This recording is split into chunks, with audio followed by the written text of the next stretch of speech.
What is up, guys, and welcome to the Razer Academy, and my name is Cartoonz, and I would like to show you something that is a big trick in the WoW community, for mages anyways, and it's actually very interesting because I don't see a whole lot of mages doing this, and I wish that I could see a lot more, so that's obviously why I'm making this video, to teach you guys what's going on with this trick. And what it is I'm going to go ahead and show you my talents really fast, and obviously I'm running Frostbomb. This is more geared towards the Frostbomb talent system anyways, so if you're not running Frostbomb, sorry. I mean, I guess it could work with Living Bomb. It could. I'm not so sure about Nether Tempest because Nether Tempest isn't very bursty. So let's go ahead and run with Frostbomb, and you need to be running with Frostjaw as well. And the reason for that is because Frostbomb and Frostjaw are the biggest players in this trick.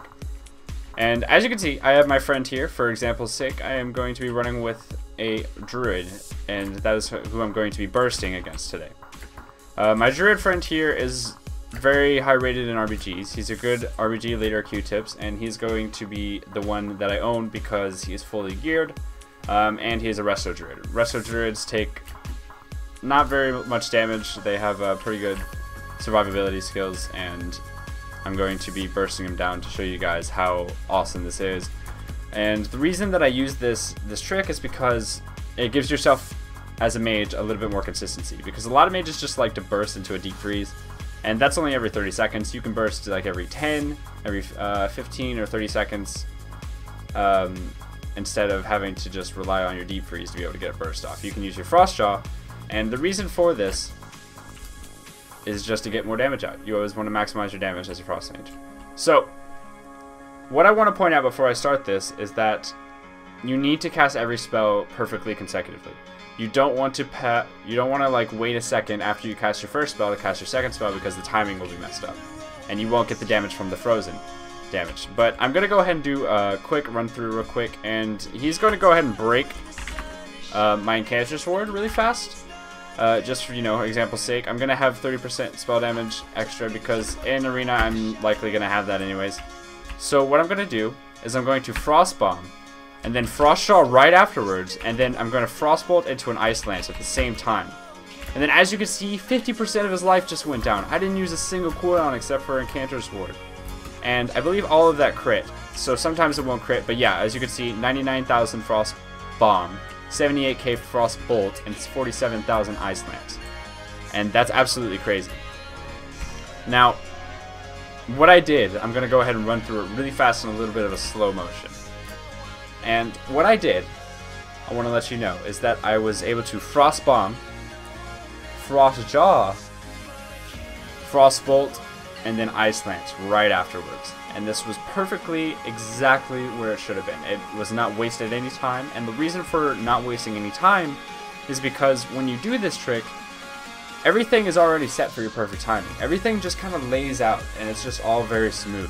When you Frostbomb first, and then you Frostjaw right afterwards, right as that Frostjaw hits, that Frostjaw finished casting, you have the perfect time to be able to cast a Frostbolt, Ice Lance, and your Frostbolt and Ice Lance will hit the target, hit the Frostjaw target, exactly the timing that your Frostbomb explodes. So all three of your spells get the extra damage from the frozen target.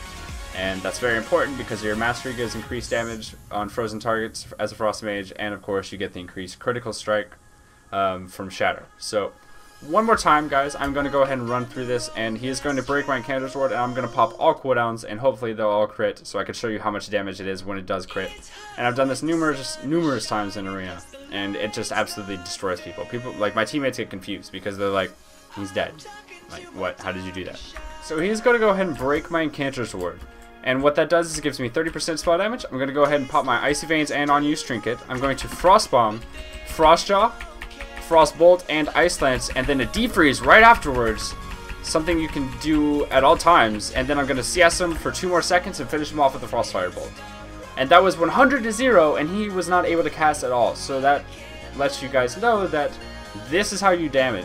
This is how you put damage out. This is how you damage as a frost mage. And it does give you a lot more consistency to be able to set up kills, and you don't have to just rely on 4 or 5 seconds from your deep freeze. It's pretty awesome, right? So If he didn't trinket, he would have died.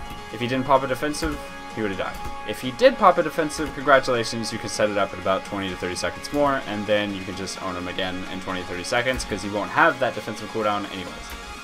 But anyways, guys, I hope that you did enjoy my tutorial. My name is Cartoonz again, if you would like to check out my channel. But for now, feel free to subscribe to Cult of Razer's YouTube channel, because there are going to be more Academy videos for me to be able to teach you guys on this channel. And feel free to give me a thumbs up if you do like my video. You know, go ahead and support me. So that does sum it up for me today, guys. I hope you did enjoy, and I will see you next time. Cartoonz out.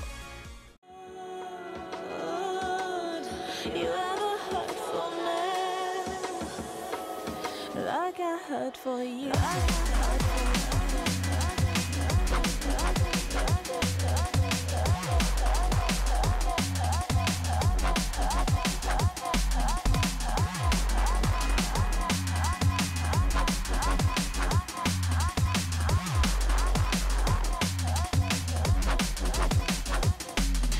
Like I heard for you.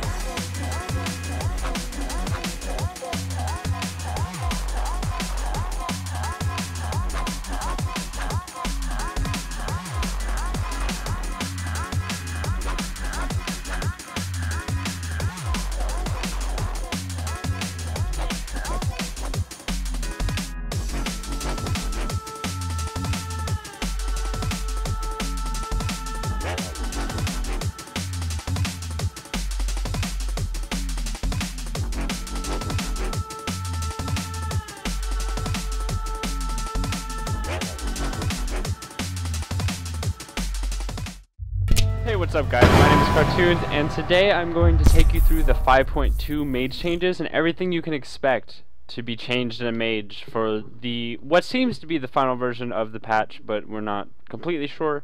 But this is pretty much going to be what you can expect. So I'm going to go pretty much down the list and explain everything to you and give some visuals, obviously, for my character here.